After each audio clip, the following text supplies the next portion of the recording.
What's going on, everybody? Hope everybody's doing good this Sunday evening. I see you in the chat.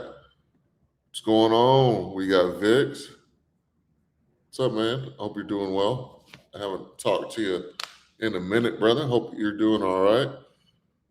You gonna be going to the rodeo this year or what, man? You gonna go make the drive, deal with the traffic and all that craziness or what? Hallmark's Barbecue, what's up, man? Hope you're doing well. If you are in the live stream, go ahead and drop a comment for me. Let me know you're here. Say hello. Smokey IT, what's up, man? What's going on? It's a good Sunday, man. Good Sunday. Lots of rest and recovery. Just kind of relaxed this Sunday. Didn't do anything too crazy. Walk the dog, clean the house, stuff like that. It's been gloomy, rainy here, on and off rain. So nothing too crazy, but I thought I'd hop on for a little bit and chop it up with y'all. Hope you're doing well as well, brother. I'm just working and chilling, trying to get ahead, Sean. You know how it is. Yes, I do. Yes, I do. Absolutely. Absolutely.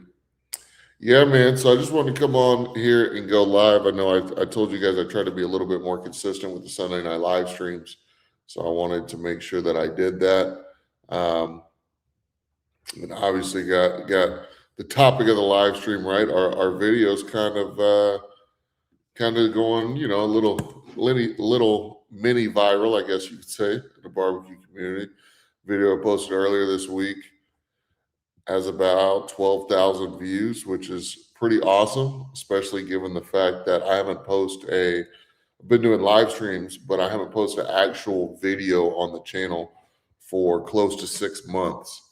And when I saw that, I was like, that's kind of crazy that it's been 6 months. I'm sorry about the audio. I'm looking now to see when the last video was, and it was posted on August 27th. So yeah, definitely 6 months ago, which I think is crazy because there was a time, I guess, particularly last summer, where I was posting videos like almost every day or every other day for a good amount of time. So,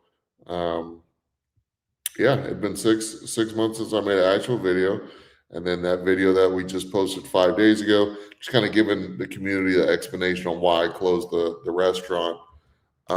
Did very, very well. Like I said, 12,000 views in the last 5 days, and they continue to come in. So that's pretty awesome. Looking forward to seeing how much more views that video does. And then also I've got quite a few video topics to discuss this upcoming week. So I'll be releasing some more videos this week. So that'll be good. Michael Thomas, good evening. Good evening. Victor, good evening.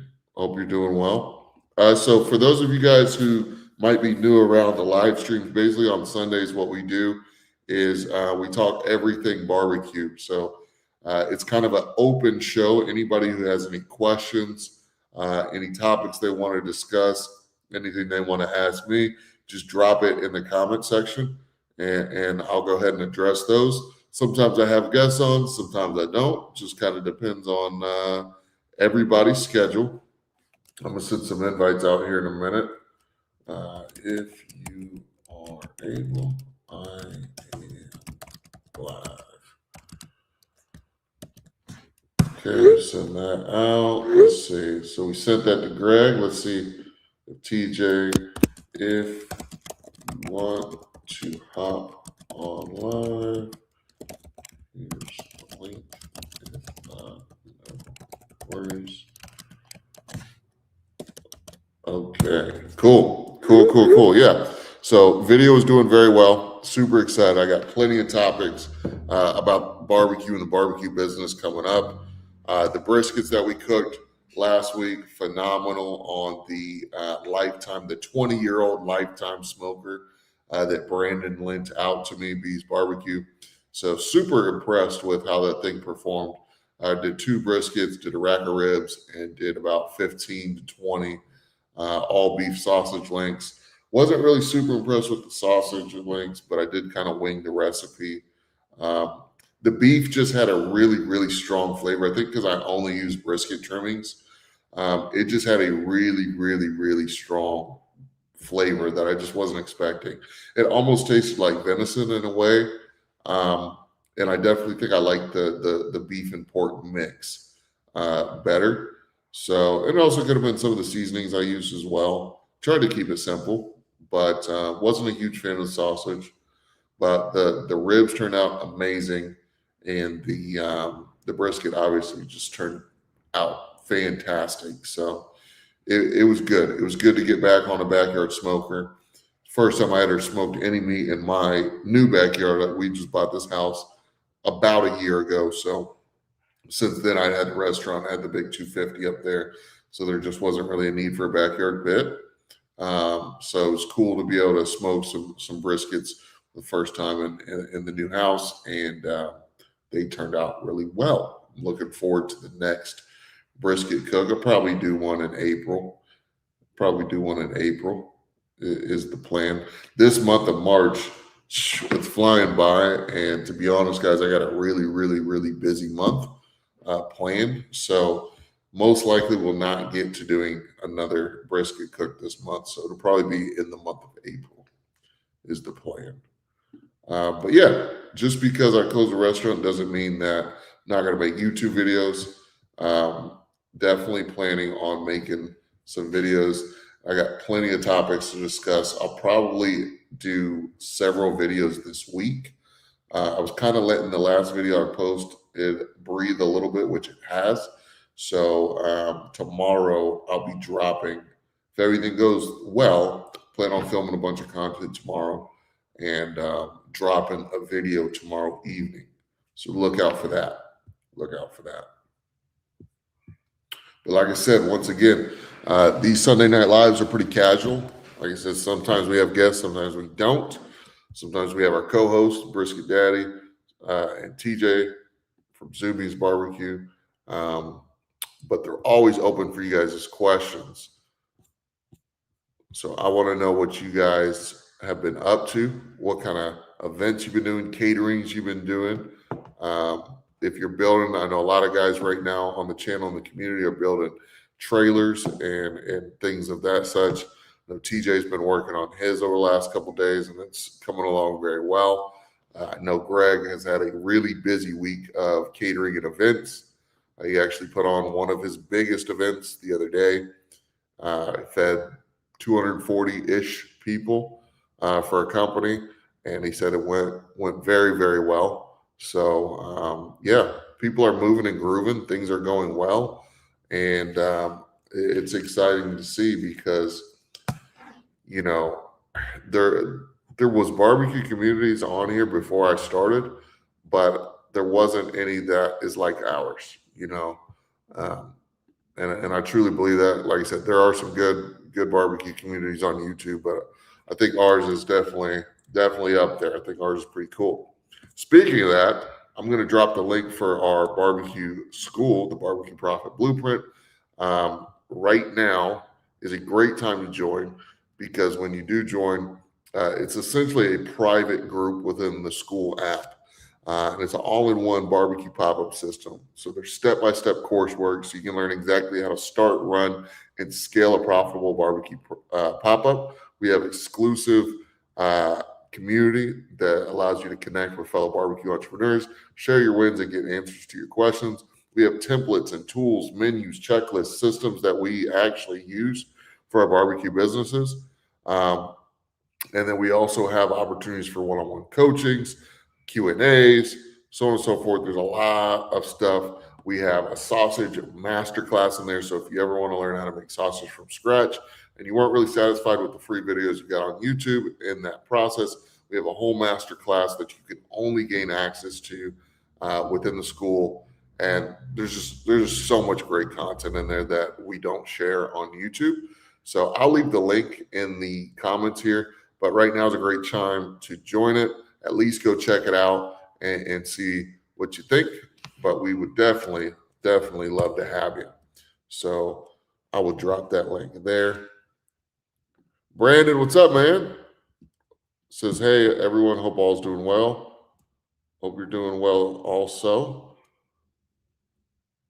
Keep the content coming. Appreciate all the information you use. Absolutely. Absolutely. That's what I'm here for, to be a source of information, hopefully a source of inspiration as well. Hopefully a source of inspiration as well. Yeah, so probably, like I said, next brisket cook will probably be in April, but I may still fire up the smoker for some, some other things that won't take as long. Definitely want to do some smoked ribeyes or some smoked sirloin soon. That sounds good. Um, I did do some smoked chicken thighs the other day. Those were fire. Those were really, really good. So yeah, we're gonna do some other stuff on there. We're gonna do some other stuff on there for sure. JM, what's up, man? Says good luck, brother. I appreciate it. Appreciate it. Yep. How's everybody's year going, man? It feels like the year just started. Feels like we just had Christmas. I feel like I was just in the backyard filming that New Year's Eve stream that practically nobody was on because they were all celebrating New Year's Eve. And we are already in 8 days into March. Already three, pretty much, 2.5 months down. And the year seems like time has just flown, man. It's like, where did it go? Where did it go? Mm-mm-mm.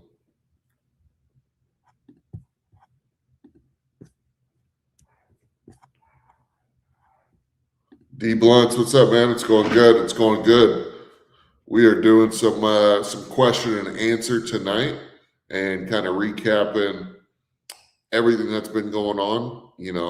Ended up getting the backyard smoker, did some briskets on it, some ribs, some sausage, and that sort of thing. After really not cooking a brisket, the last time I cooked a brisket, besides last week where we did a couple, was when I helped out Pops for the boys barbecue. Went over there. What was that? January? Right about January, sometime in January, I think. Went over there and helped him with his smoker and cooked a brisket. But prior to that, man, it was like before Christmas. So I was jonesing then to make a brisket. And then even more so last week, I was like, yeah, I'm ready. I'm ready to make some. And it was well worth it. Well worth it. Did two briskets. And the first one went ahead and me and my wife ate it. Invited my grandma and her husband over. They ate some, gave some to the neighbors. And then had brisket nachos the next day, so we definitely got the most out of that brisket. And then the second brisket I took to a men's Bible study that I go to, and they absolutely killed it, man. Absolutely. There's probably, I don't know, 12 to 15 guys there. And they killed the whole brisket, man. Everybody kept saying it was the best brisket they ever had. I was like, yeah, yeah. And a lot of them, they don't know Kirby's barbecue the way you guys do. Like none of them know really I'm on YouTube.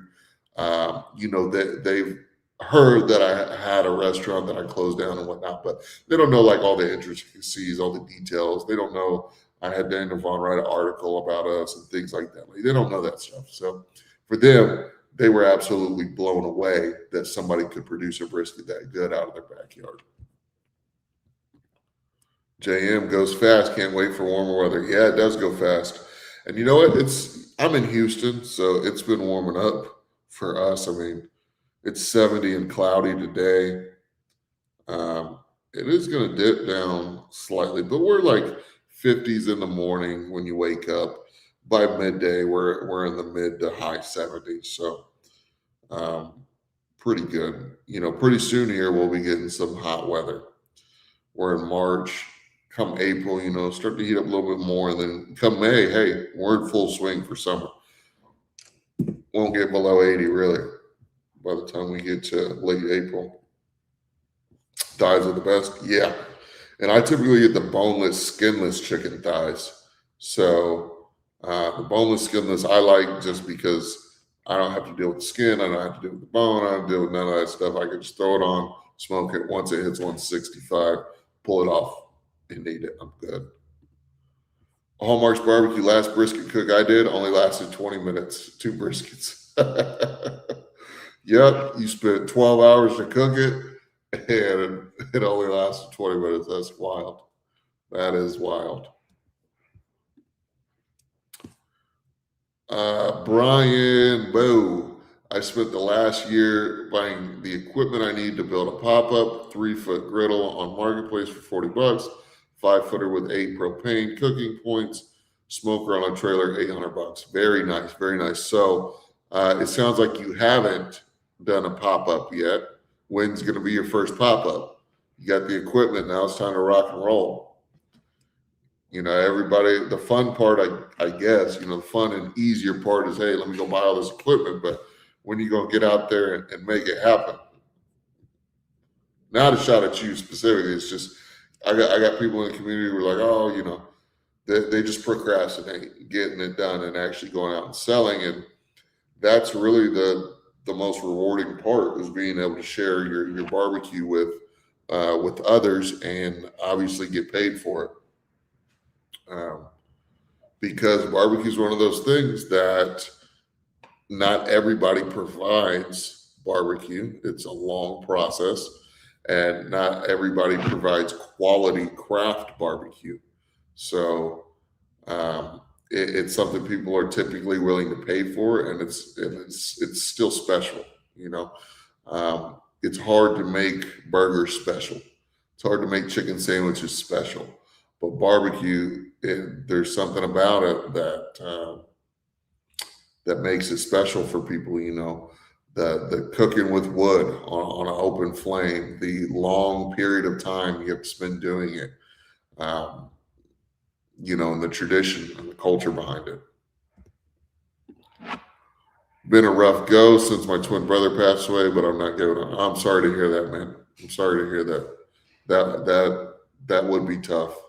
That would be tough. That would be tough. What else everybody got going on, man? What's new? What's new? Have you guys seen anything going on at different barbecue restaurants or in the community that I should be aware of?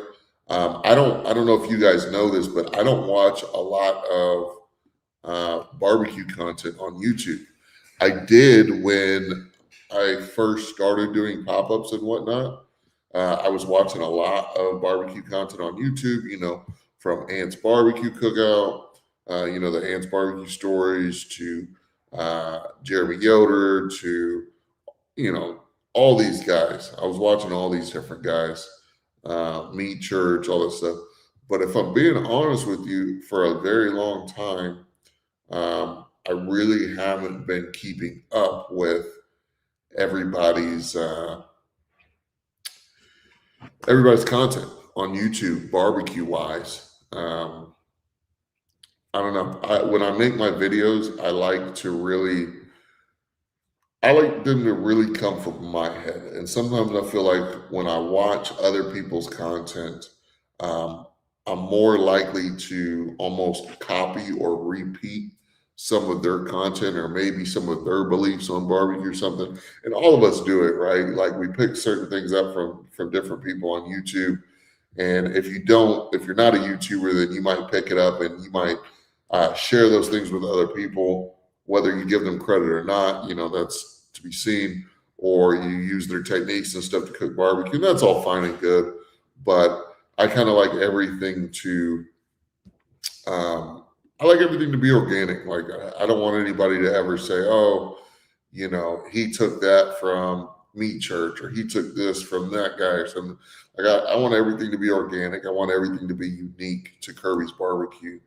And that's why I try to come up with my own video ideas instead of taking them from other people.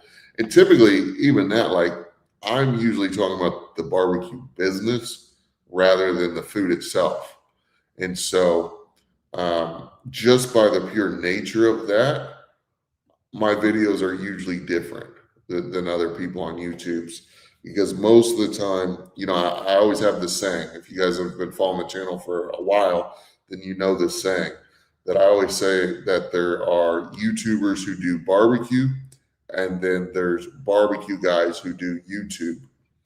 And there's a big difference. I'll say that one more time, right? There's YouTubers who do barbecue, and there's barbecue guys that do YouTube. And I'll let you guys figure out who's who based on that definition, right?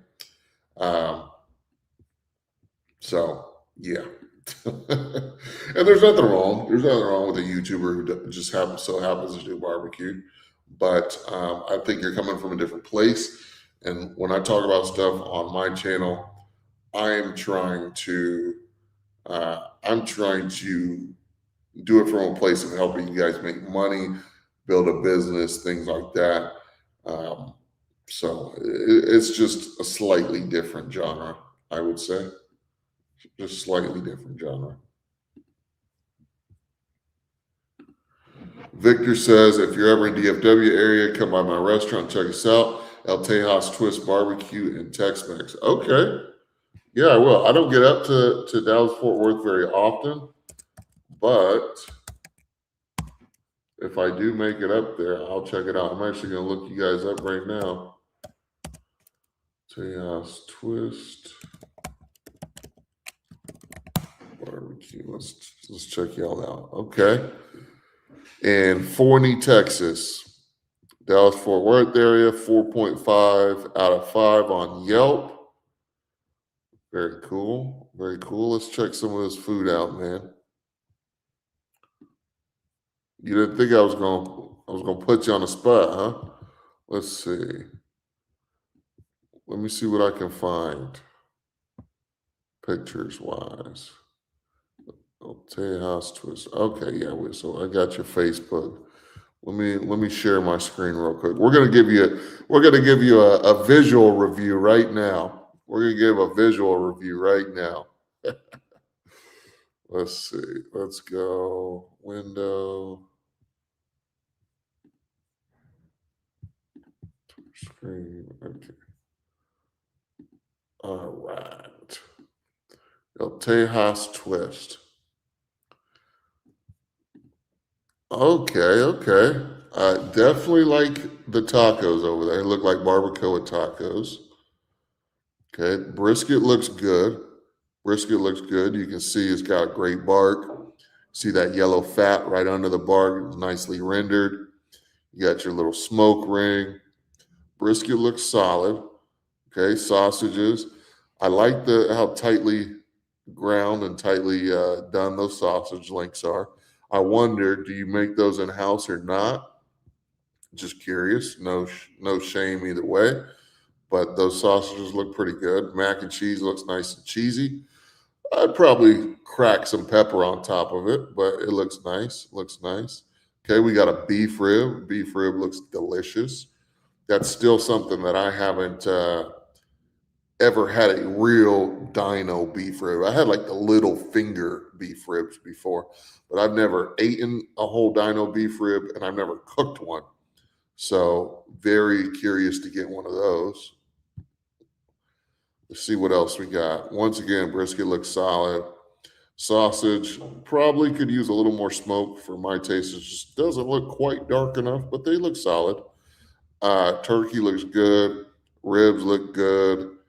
Those jalapeno poppers look great. Texas Twinkies, rather.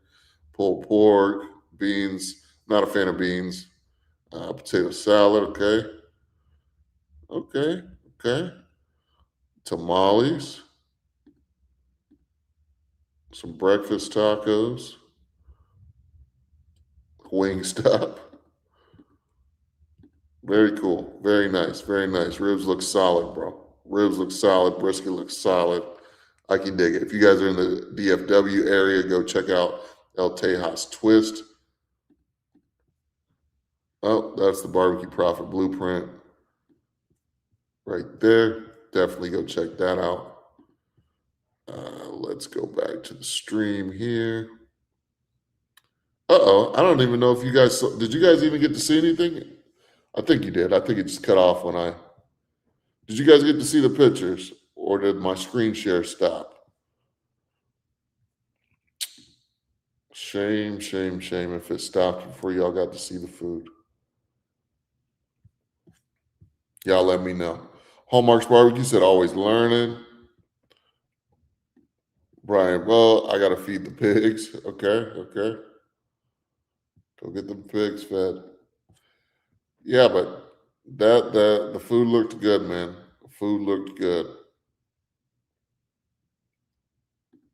I can certainly dig it.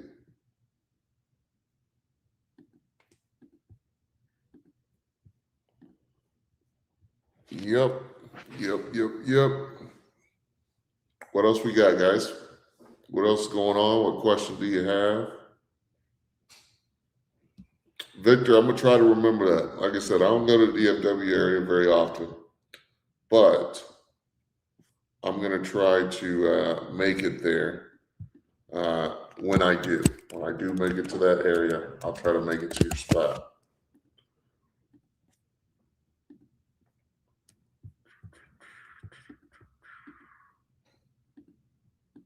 Yeah, but that's about it, guys, man. That's I don't have nothing too crazy going on. Like I said, we'll be coming out with some videos this week. If you haven't checked out the video that's going semi-viral, they posted 5 days ago. Definitely check that out.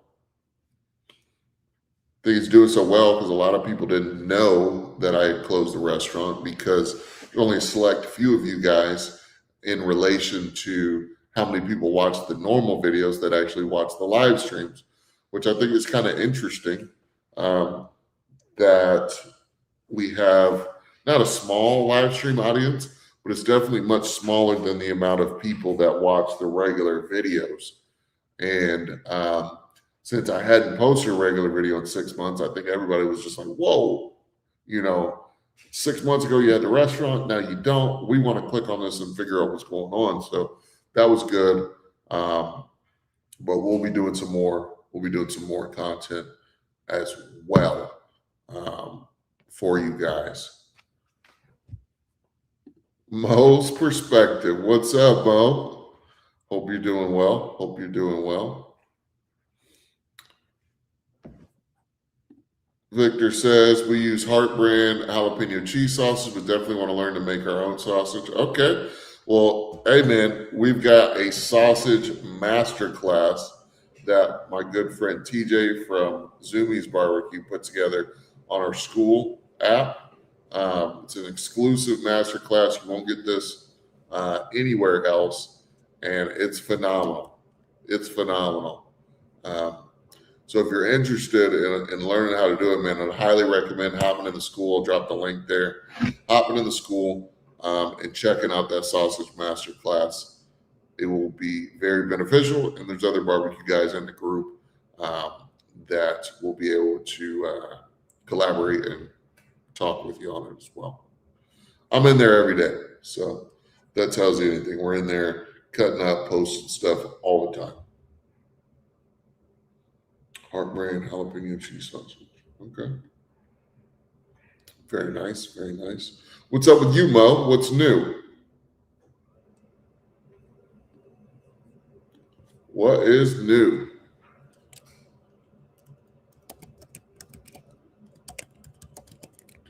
Let's see what we got here.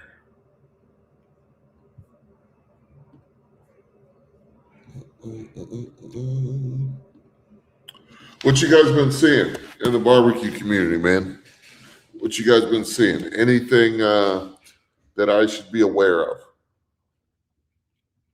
Anything that I should be aware of?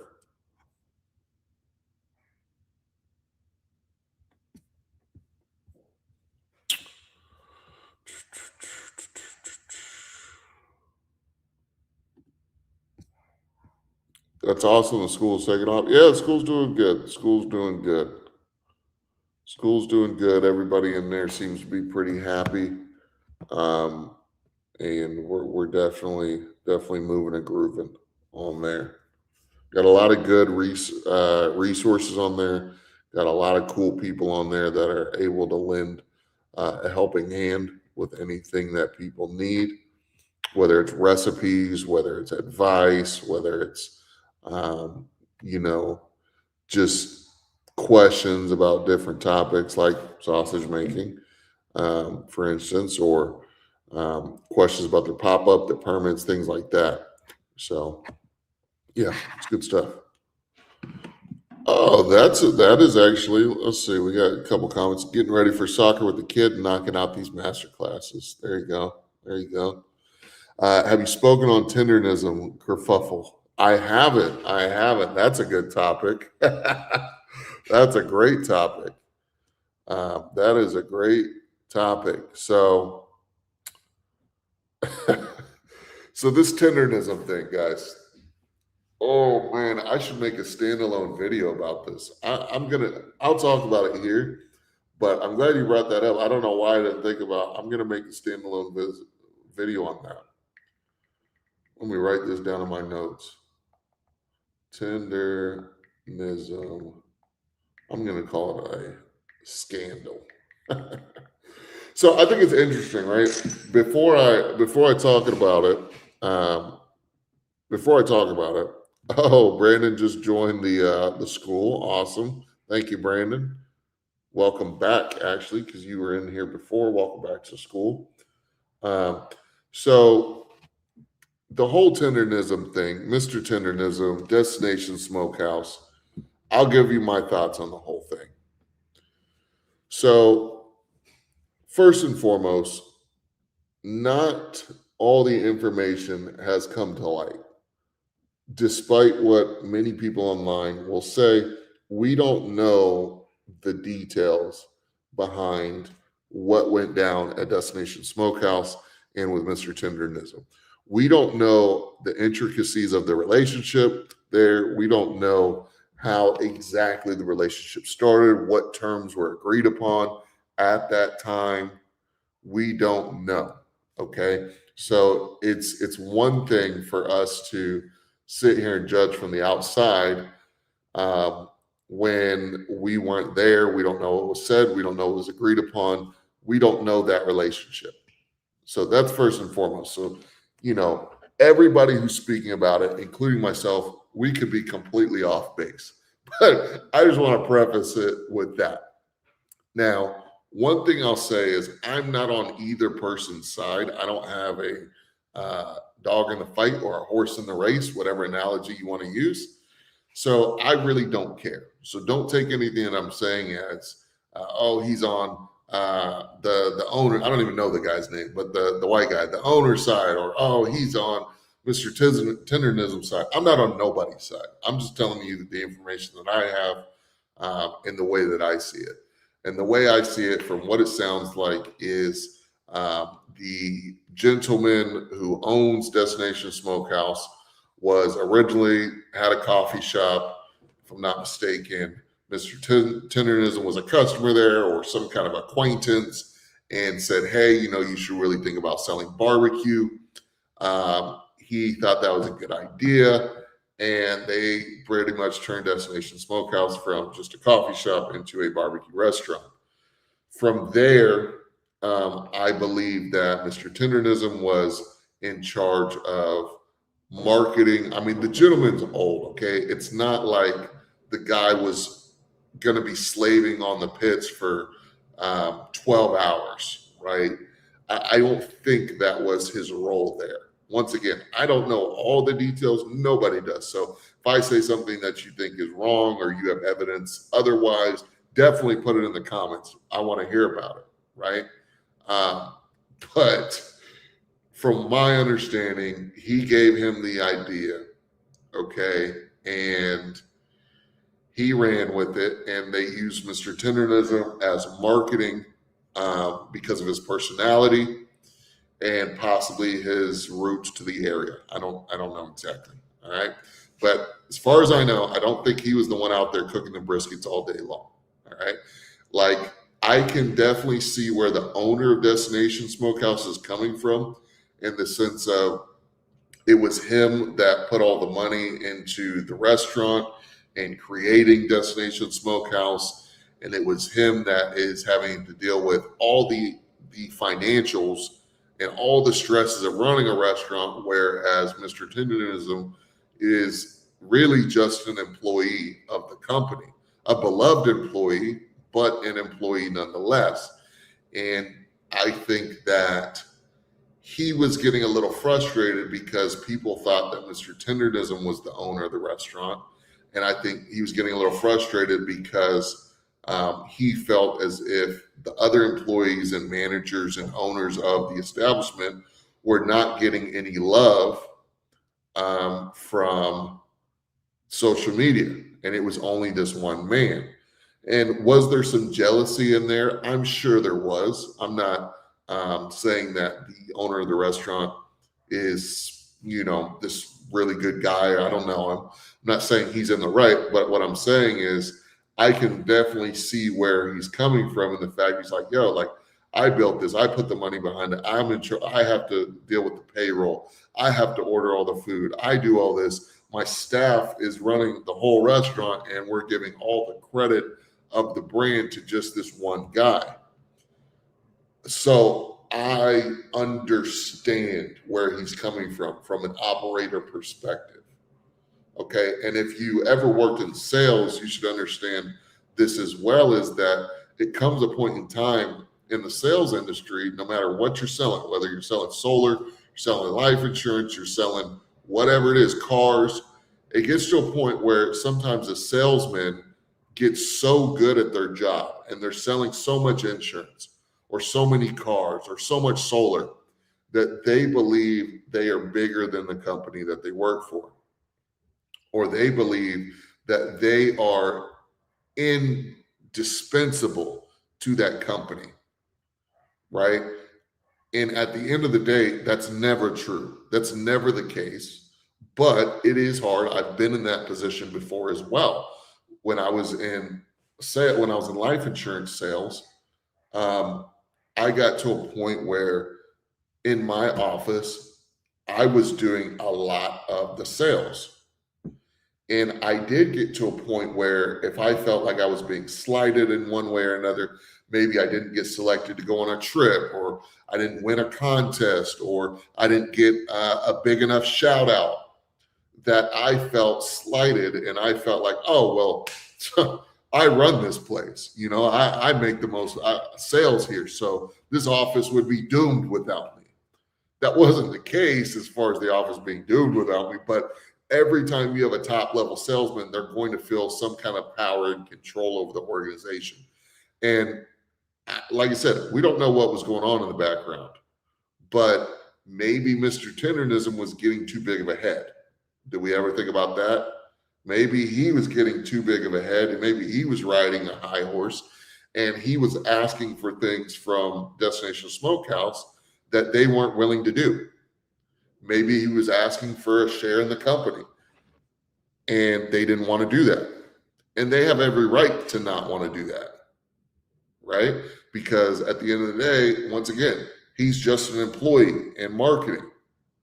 So, you can believe that he deserves a share in the company if you want, but it's not really about what you believe it. If you own a company 100% and then you hire a great employee, just because that employee is great doesn't mean you need to give him a share of the company. So I think maybe there were some things in the back end that he was asking for.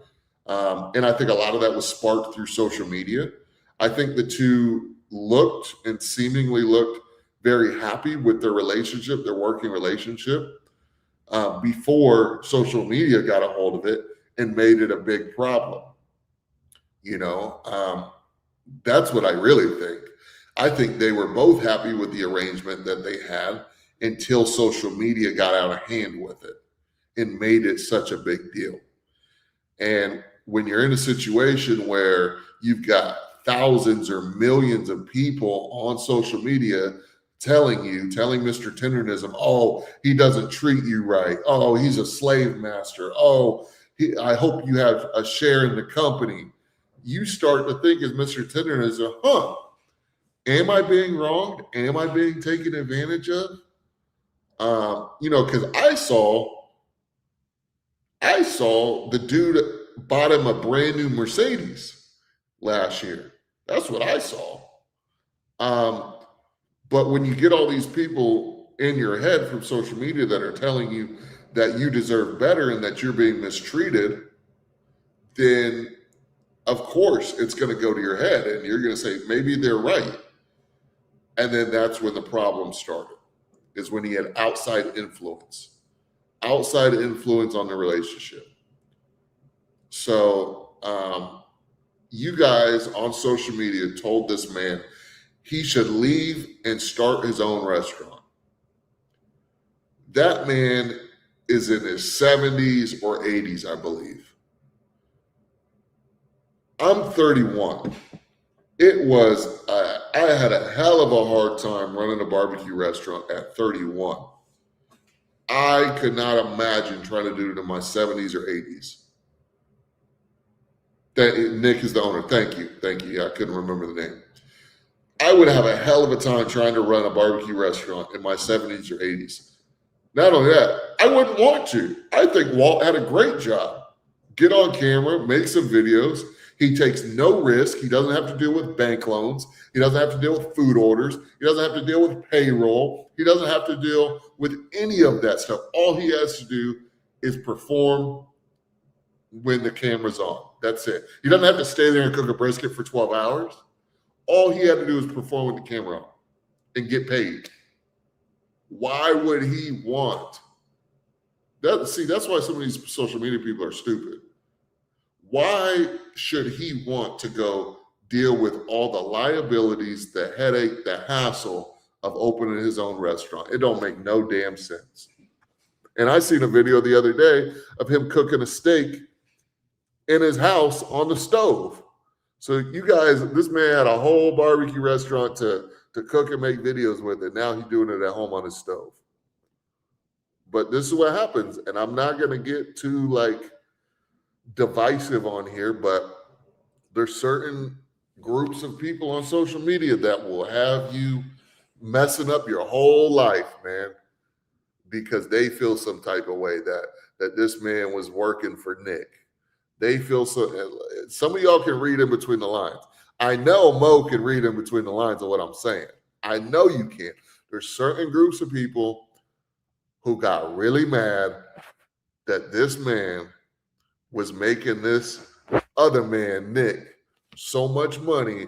They felt some type of way about it, and they decided they was going to make Mr. Tendernism Walt feel some type of way about it.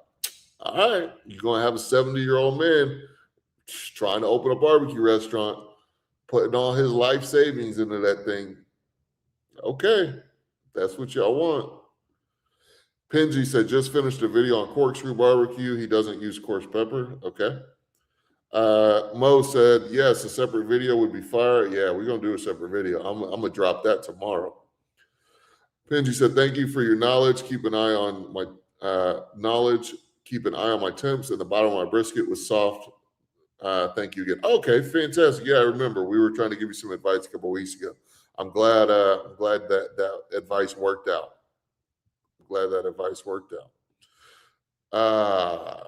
Vic's Cooler Chicken says, I am on the old guy's side, LOL. It's because of him that I even wanted to go to try the food. Yeah, I get it. But hopefully you took some things from what I said. It's like, if you work marketing for your company, just because you make some social media posts and some marketing advertisement and you make that company a boatload of money and get them well known, that doesn't mean that they're going to offer you shares in the company. That's just not how business works. You have to take risk to get reward. And the risk takers are the business owners. Whether you like it or not, the risk taker was the business owner, Nick. He's the one who put his neck on the line, his financial well-being, his family's finances on the line to open and run that restaurant. And like I said, I'm not taking sides, but I am really trying to represent Nick well because nobody else is doing it on social media. So I'm trying to fight for the little guy, I guess, or the person that everybody's trying to bully here, which is Nick. Um, yeah, I mean, Nick's taking all the risks. Unless you know otherwise, I don't think Walt has any money in the venture. So um, it is what it is, man. I mean, it is what it is. Has Brisky Daddy ever eaten from there? No, he hasn't. I think it's a little ways away from him. I think it's like 6 hours, 5 or 6 hours. He don't want to make the drive. He's too busy. Let's see. All Lunacy Q says, "What's up, guys? Just stopping to say hi. What's up?" He says, "Nick is a great, humble guy. Happy to hear that." Cooler Chicken says, "From the earlier videos that I saw, Mr. Tendernism was the one who was cooking when they first switched to barbecue." Okay, yeah. I mean, I'm sure he was doing some of the training, maybe showing some of the techniques and things like that. But that dude wasn't cooking for that whole restaurant himself. There's no way. Not at his age. Moses sounds like everyone's egos got the best of them. Looks like they were making good money too. Yeah. That's the thing is they were making good money. They had a good thing going, and because people wanted to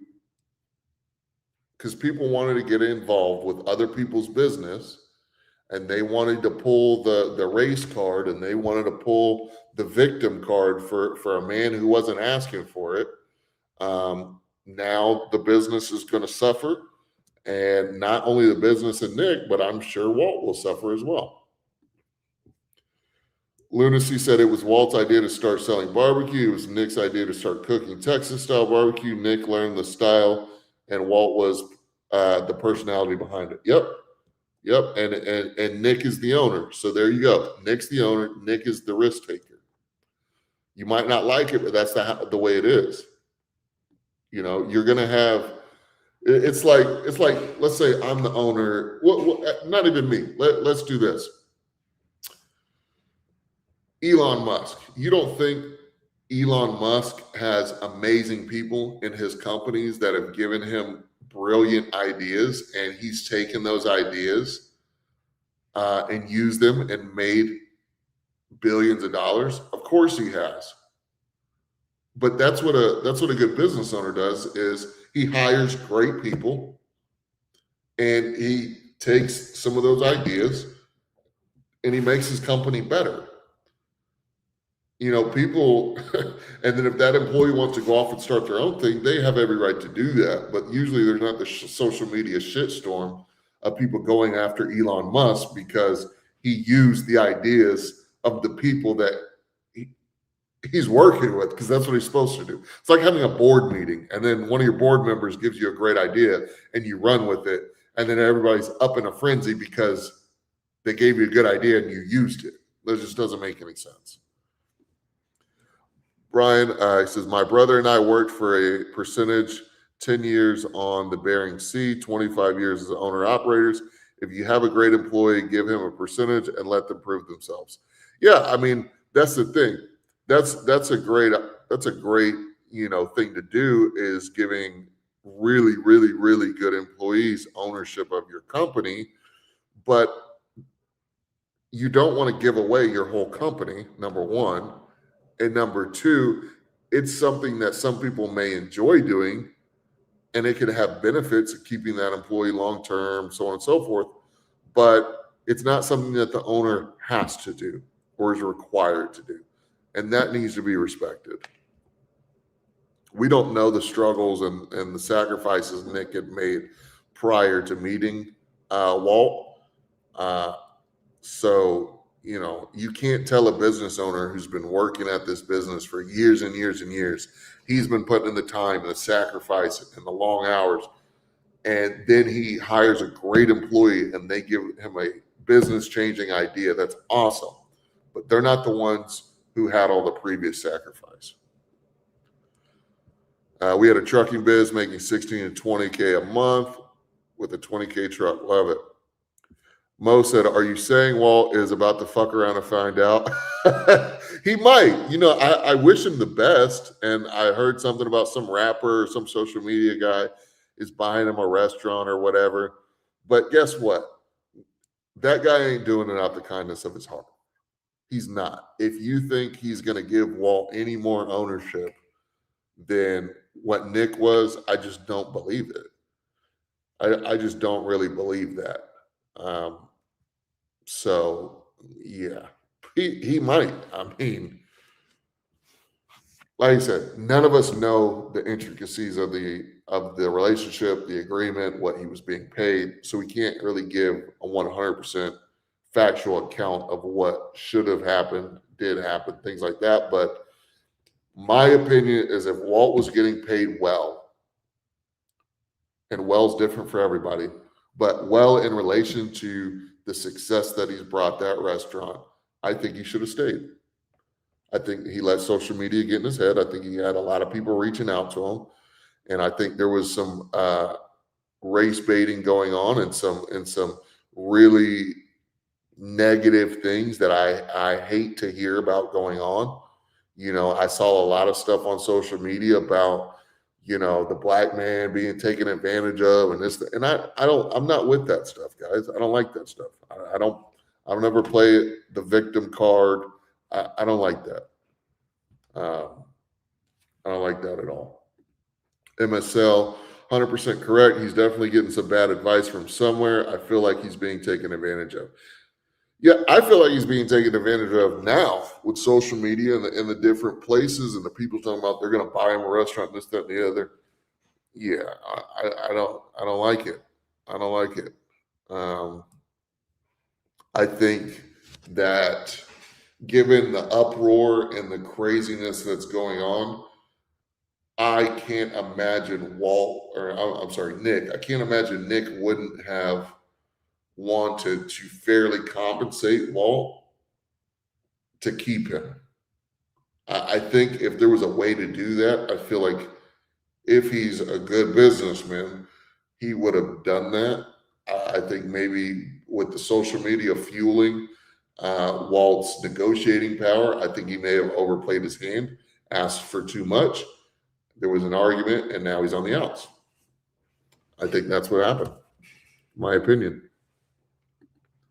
Benji said that's why I'm sticking to pop-ups. Yeah. Brian said, to be clear, 100% of gross sales, not ownership. Percentage inspires folks to work harder than an hourly rate. Yeah. I got you. That makes sense. Clarifying that. Percentage of gross sales. Yeah. I mean, we don't. Does anybody know what he was getting paid? Because I haven't seen any numbers. It's hard to say. All these folks are calling for him to make all this money and this, that, and the other, but we don't even know what he was getting paid. So I guess from where I'm at, if he was getting paid $20 an hour, and that's it. Yeah, I think he's definitely brought more value to the company than that. If I was an owner and Walt came in just based on the information I have, I would be more inclined to give him cash bonuses each month than to give him a percentage of the company. That's just me. I'm not saying that's right or wrong. It's just as an owner, operator, I would probably, since he's in marketing is a branch of the company. It's closely related to sales. Sometimes in sales organizations, you can earn percentages of the company. But more often you're getting bonuses for performance. So, I don't know. We saw that Mercedes that presumably Nick bought for him. Maybe. I don't know. Guys. I don't know. Mo said, please smash that like button, barbecue fiends. Yes, please. Brian said, boat share, food, fuel, bait come off the top. Boat made 40%, crew made 60%. That's why you hear about guys working hard, risking their life. Give a cook a percentage. You don't even have to risk his life. Lunacy. I visited a couple years back when they were in Himlet and getting ready to open the Marietta location. Nick explains the relationship video up on my channel. Okay. For those of you who want to check that out, go check out his channel. Mo said maybe you can reach out to Nick for an interview on here. That would be cool. I think he's probably had enough of it. But if anybody knows him and wants to reach out to him and let him know Kirby would love to do an interview with him, and I'll give him a fair. Obviously, since you've heard this banter, I might be the only only barbecue person on YouTube who'll give him a fair shake. But I'll give him a fair shake. I'd love to have him on. Him or Walt, either one. You guys got the hookup, Lunacy maybe. I'd love to have him on and to do a video. Mo said, I'm sure Walt's advertisement boosted the sales. We need to know if Nick paid him accordingly. Yes. Yeah. I agree with that 100%. I agree with that 100%. But it's clear that whatever he was paying him, he perceived as not being enough due to the social media stuff going on, the people egging him on. So I don't know. To me, I think and the thing is too, we know that the restaurant was busy. We don't know how busy. We don't know what those sales numbers were. We don't know. We know obviously the social media boosted it greatly, I think. But one thing I will tell you guys is just because a restaurant is popping on social media and they're getting a lot of attention doesn't necessarily mean it's increasing sales as much as you would think. You know, when we had an article written about us in Texas Monthly by Daniel Vaughn, we didn't have very many people come into the restaurant to actually spend money and eat our food from that article.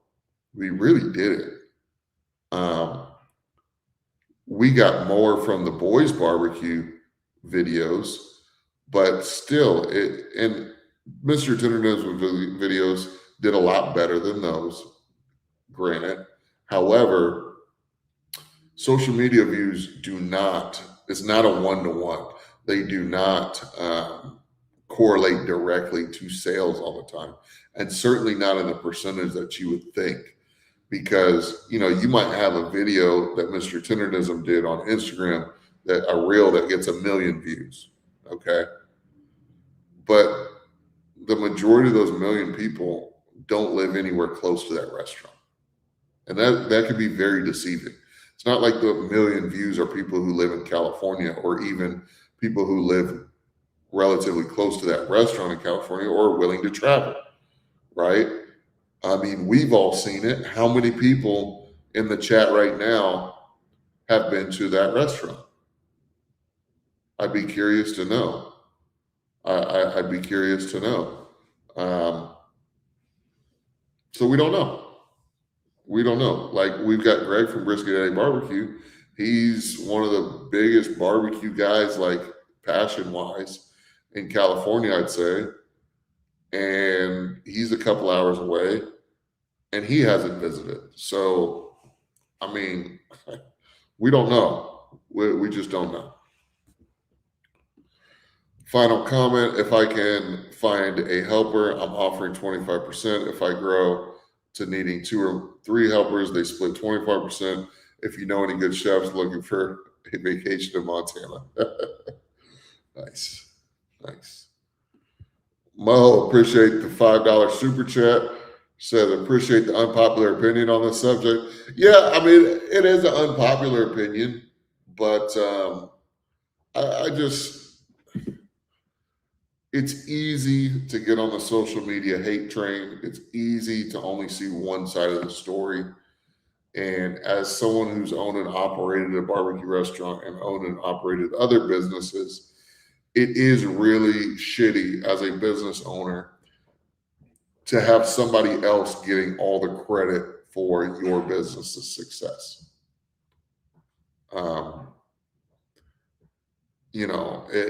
It's really unfortunate. It's like if I opened Kirby's Barbecue and instead of me being the one who made the YouTube videos, it was somebody else. And then they got all the credit for Kirby's Barbecue. It's like,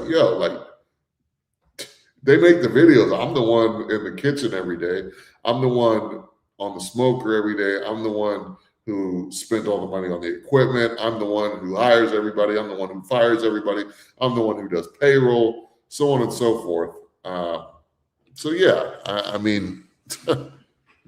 It's shitty. That's a shitty feeling. Let's be real. If we were in the same situation as Nick, we would feel some type of way as well if we put a lot of our lifetime money into something just for somebody else to come in and get all the credit for it. We'd be pretty upset as well. I watched a video where restaurants pay influencers to visit and eat. That tells you how well they're doing. Yeah, I mean, a lot of those that is I wouldn't use that as a good indicator, Mo. And here's why. A lot of restaurants are desperate to get people in the door. And so they will do whatever it takes to get these influencers to come out and review their food. So it's not necessarily always from a place of, oh, we know if we get this influencer to come and review our food, then we're going to get so much busier. It's almost a hope, because you never know how much busier you're going to get from any media, whether it's newspaper, print, commercial. You never know exactly how much traffic it's going to bring to your establishment. It's always a guess. It's always a hope. And most restaurant owners, and I know this because I was one, most restaurant owners are just like, man, we're just going to throw everything at the wall. Let's pay this social media influencer $300 to come out and review our food. Let's pay this social media influencer $500 to come out and review our food. People are just throwing stuff at the wall. People are just throwing stuff at the wall, just praying that something pops off and it causes more people to come into the restaurant. Marketing is never guaranteed revenue. Remember that. Marketing is never guaranteed revenue. The first time you do a specific type of marketing, you're guessing. You're guessing if it's going to work. You're praying that it's going to work. You're hoping that it's going to work. And if it does, then you'll probably try it again. But then again, everybody has different audiences. So certain audiences are more likely to convert than others, right? If I'm selling, like my school group, right? I promote my school group on the YouTube channel. The people that convert, meaning the people who join my school group from me marketing it on my channel, the number of people who are going to join the school group are different than if Meat Church was advertising the school. Not just because of the difference in size of audience, but difference in the actual people themselves. Every audience converts differently. To put this in, to give you a better analogy, put this into perspective, right? Let's say you're marketing, I don't know. Let's say you're marketing Bud Light as an example. You're probably going to convert more people to buy Bud Light if you promote it at a football game rather than a girls' tennis game. It's a different audience. Let's see. MSL says he already has a GoFundMe, so he's not making anything on his own yet. Just because he owns the Mr. Tendernism trademark now doesn't mean he's going to be instantly rich. He's got to know what to do with it. Yes, that is correct. That is correct. And does he own it? Because I thought Nick owned it. I could be wrong. Let me know.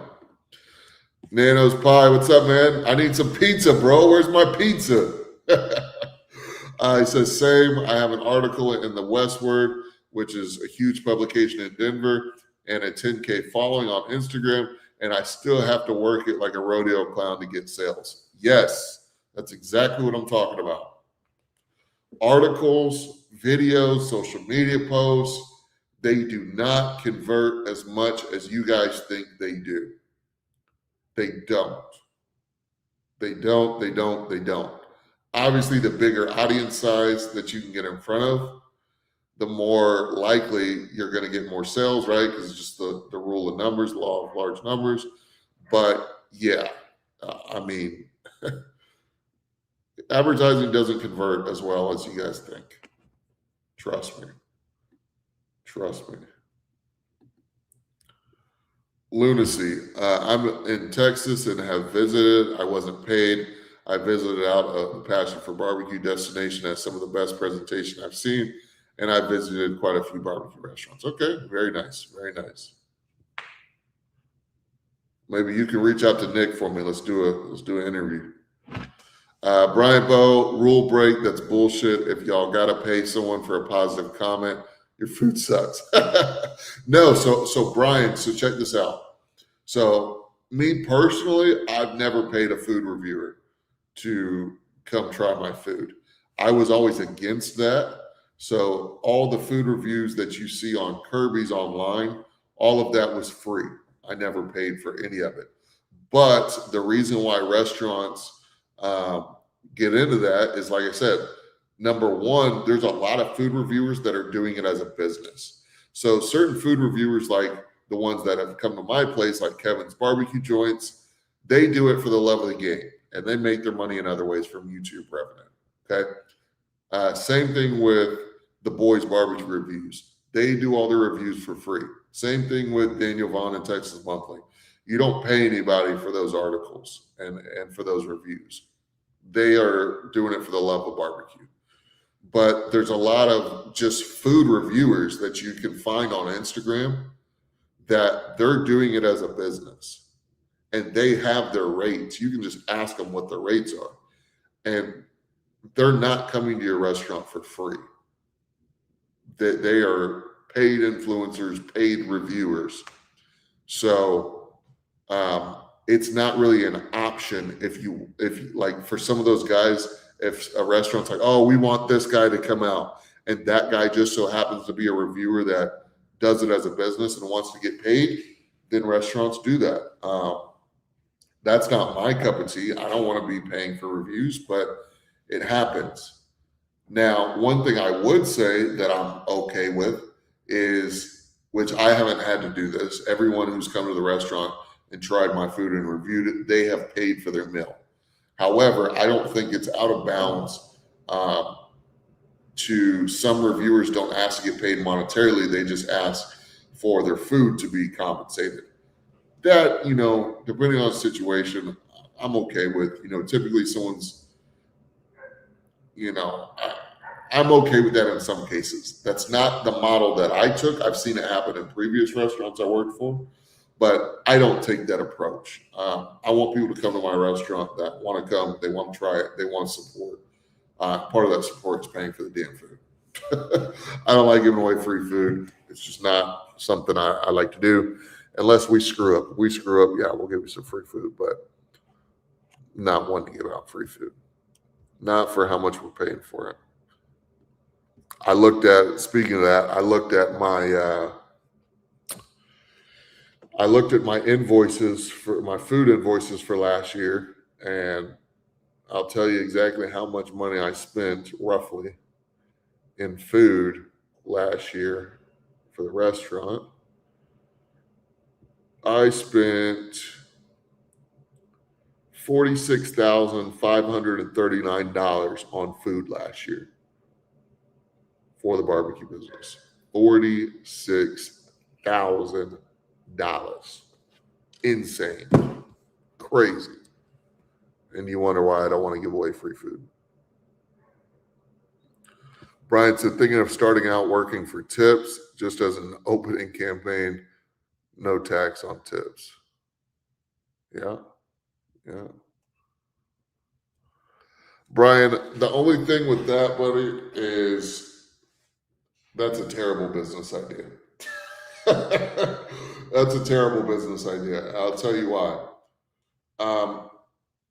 sometimes you'll have good tippers, but most people, especially in this economy in 2026, and with the demographics and the younger generations, they don't tip not nearly as much or as often as you're thinking they will. People these days, if they can get something for free, they're going to get it for free and they're not going to tip you. So, in theory, that sounds great, but in practice, really stupid idea because you're not going to make what you want to make just in tips. Number one. And number two, that's not entire. I don't want to say it's not legal, but it's not really ethical, I would say, because if that was really like your business model and you did it at scale and you're making a significant amount of money, you can't just tell the IRS or tell the state comptroller, oh, I didn't make any money. It was just all tips. It's not really realistic, bro. Not realistic. Not really realistic. Short-lived advertising campaign. Yeah, I don't know, man. I think it's a waste of money, man, because do it one time. Do it one time and report back and tell me if you'll ever do it again. How about that? Don't let me convince you. Convince yourself. Go out there and give away your shit for free and just have a tip jar out there and see what happens. You're gonna go out there, you're gonna spend a shit ton of money on food, and you're gonna be really pissed off when the tips do not account for. Because you got to think, when people think of tipping, people think of tipping $5, $10, $15. Maybe I'm a big tipper, tip $20, right? So you got to think about this. If somebody comes through and they order a pound of brisket, and that's it, they just order a pound of brisket from you, and you gave it to them for free, and you're expecting a tip. How much money do you think someone's going to tip you for a pound of brisket? Is it going to be the $36 that you should have been charging for it? Hell no. Hell no, because you told them it was free. So if it's free, why am I paying normal by the pound pricing? So let's just run this example. Brian, if I walked up to your pop-up and you said, and I said, how much is a pound of brisket? You said, oh, everything's free. We just ask for tips. This is, we're just, oh, how do you guys do that? Oh, it's just temporary advertising. We want to get the name out. Okay, cool. And you give me a pound of brisket. The most tip you're probably realistically going to get is $15 to $20 tops. And that's for someone who actually understands how much time and labor and money went into that brisket. If you've just got some random person and you told them it was free, they're going to leave you a $5 bill or a $10 bill and keep it moving when you should have got $36 for that pound. So anyway, I'm not talking about pounds. I'm talking about sliders, a small side. Hey, man, I'm just saying, bro. I'm just saying. That I'm just going off base what you told me. That's all. That's all. It's your money. It's your business. Do what you want. Awesome, guys. Well, let's get a couple more questions. If anybody has any more questions, RTG, what up? Robert the Genius. Hope you're doing well, brother. Hope you're doing well. He is. That's right. You are in the building. Yeah. Yeah, man. We're just getting ready to wrap it up here shortly, unless anybody else has any questions, comments, concerns, anything you want to address. We talked about some good stuff. Mo, I appreciate you bringing up the Mr. Tendernism scandal. That was a good topic for us to discuss. MSL says Mr. Tendernism should be thinking about retirement, not building a barbecue empire. Agreed. I agree. That's what I was saying. He should have just got his nice pay raise from Nick and Destination Smokehouse and got paid to be himself on camera, man. I mean, there's nothing better than that. Why why at his age would he want to go take out the loans and the stress and everything that comes with opening a restaurant in his 70s, 80s? That's crazy to me. That's insane. RTG says, Sean, what are you going to do now since barbecue era for you is done? So the barbecue restaurant I did close, right? And I did sell my big 250-gallon smoker pit. I got a backyard pit, and I'm going to continue doing YouTube. YouTube's done really well for me, community-wise, as well as, decent, nothing crazy, nothing to make a living on, but decent money-wise, ad revenue, and then the private school that we have. Definitely not enough to pay the bills, but, it's enough to go to the grocery store or something, right? So still doing that kind of stuff. And I'm going to be moving into a different career field that I won't share here, but Robert, reach out to me and we'll talk about that. But yeah, I'm going to be doing something a little bit different, but still in the barbecue community, still going to be doing cooks. Cooked a couple of briskets last week. And I might actually do some small catering stuff. Maybe. We'll see. But certainly won't be a full-time income. Yep. Well, guys, as we're getting ready to wrap this up, if we don't have any other questions or comments come through, remember, right now you can get into the Barbecue Profit Blueprint School Group free. We've got a 7-day free trial, so you can check it out, see if it's for you. If not, you just cancel, no harm, no foul. But if you like it, stay in the group, be a part of the community, get all the exclusive content that is available in the private school group. So check it out. Absolutely no risk to you, 7-day free trial. RTG, thank you so much for the $10 super chat. Says, God bless, dude. Good luck. Thank you. Thank you very much. I'll hit you up on Instagram too, and kind of let you know what my next endeavor is, my friend. I want to follow up with you too, see what's going on. We haven't talked in a while. Are you going to? You're going to be going to Florida? I'm not sure. I feel like I heard something about you going to Florida for Border Wars, but maybe I'm mistaken. Let me know. It's funny because I was gonna fight in this next Border Wars. For those of you guys who don't know what the hell I'm talking about, I do amateur boxing, and one of the events that I fight in is called Border Wars. But I was gonna fight in this one. I fought in Atlanta in November. I was gonna fight in this one in a couple weeks here in March, but due to the nature of some of the career fields that I'm looking to get into, I really could not afford to get hurt. And so I decided I was not going to fight in this one. But the crazy part is I am going to be in Florida around that time for a trip. It just won't be the Border Wars. Brian, he said he's going to move to Montana.